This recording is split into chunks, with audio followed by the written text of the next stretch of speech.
First, our headliner, Chris Massicotte, an accountant and co-founder of Duval Street Media. He's going to let us know about his campaign to run for the District 3 seat on the Monroe County Commission and what prompted him to throw his hat into the ring this election season. He'll join us right now on US1 Radio. Hi, Chris. How are you doing today? Doing great, Nick. So let's cut to the chase. You filed to run for the County Commission in District 3, currently held by Jim Scholl. Before we get to the issues that the county faces in the coming years, I'd love to get a glimpse of who you are. So, how long have you been in the Keys, and what work and activities have you been involved in? Yeah, so I moved to Key West in January of 2017, so that makes it just about 7 years.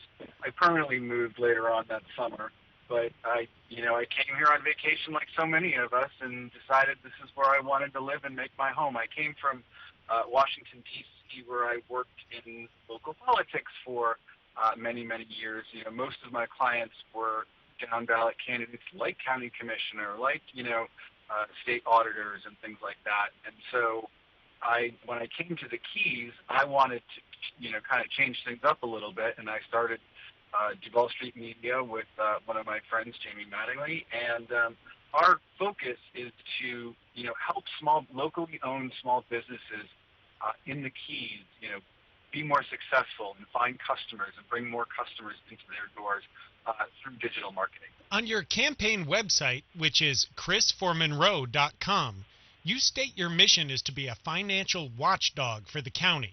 What's your background in finance, and what do you see going on with the county's budget?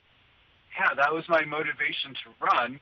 I was reading the newspaper, and somebody had written a letter to the editor about how the budget had swelled, the county's budget had swelled to $667 million for only 83,000 people. And I did a little bit of research about how we compared to other counties, and we actually spend and tax more per person than any other county in Florida.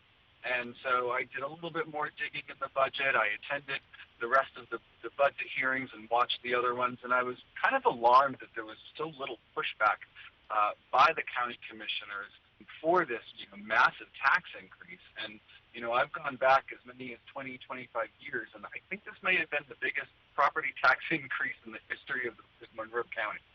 So I decided that it's important for us as a community to have a conversation about what we do today, and it's going to affect what the Keys are like in 20 years. And you can't have a conversation without a campaign and an alternative to the status quo. And I was encouraged by so many others to run, and I never thought I would be the one seeing my name on a ballot, but here I am. Now, you said the word conversation a couple of times. On your campaign website, you've mentioned that county meetings have gotten shorter as the budget has grown. What kind of engagement and discussion are you looking to bring to the county commission? Yeah, that's also concerning to me. The meetings are scheduled to last up until like 5 p.m. And this just last meeting, we were out before lunch, and that's because there's so little engagement back and forth between the county commissioners. We have sunshine laws in Florida, so everything that's discussed needs to be discussed out in the open in an open forum. And when there's, only a few sentences back and forth and then a decision is made, it's kind of concerning. And I wanted to hear more, especially, they've invested a lot of time and effort into the idea of moving to a charter county. And they just abandoned it in about 5 minutes, and they've spent, well over $100,000 and a lot of time from the county's legal department to research this, and they just abandoned it in 5 minutes. So those are the kinds of things that I want to see is more engagement and more back and forth. There's no election in the Keys that doesn't hit the subject of affordable housing and taxes. What's going on with our county, and what do you hope can be accomplished in this area in the Keys? It really, saddens me every time I have another friend that says, hey, I can't make it, I can't afford to live here anymore.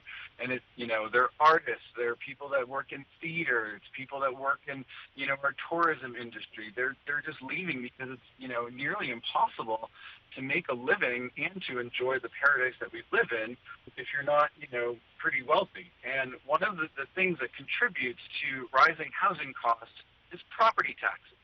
And renters pay the highest, price when property taxes rise because there's no homestead exemption for long-term property rentals. There are, if you own your home and you know, have a homestead exemption, there's a limit to how much they can raise your taxes every year. But there is no limit to property rentals, and you know, landlords have no choice but to pass that on to their tenants. So you're pretty well known down here in Key West, but this is a county-wide election.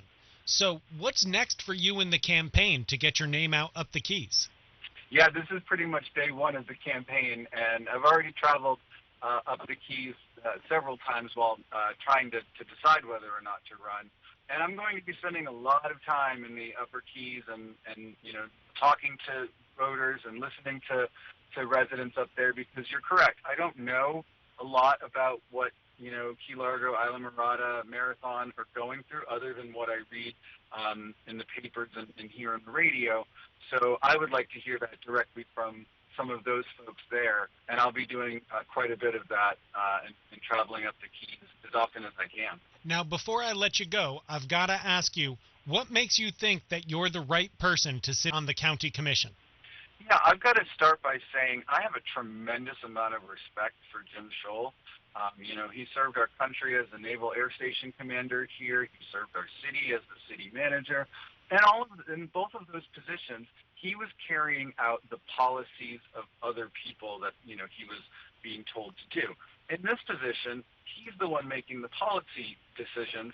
And I tend to disagree with a lot of the policy decisions that are happening at the county level, mainly with the budget, mainly with our level of taxes, and, you know, the pushback that we need to give our staff at the county level when they, you know, ask for stuff.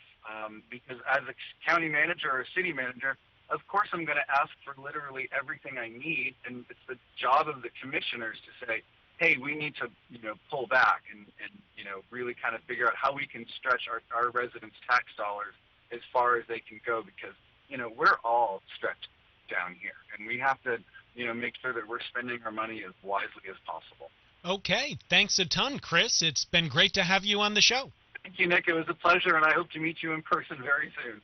That was Chris Massicotte, a board member with Fair Insurance Rates of Monroe and the Key West AIDS Memorial, and co-founder of Duval Street Media, talking about his run for the District 3 County Commission seat, what he'd bring to the office, and what issues he's passionate about.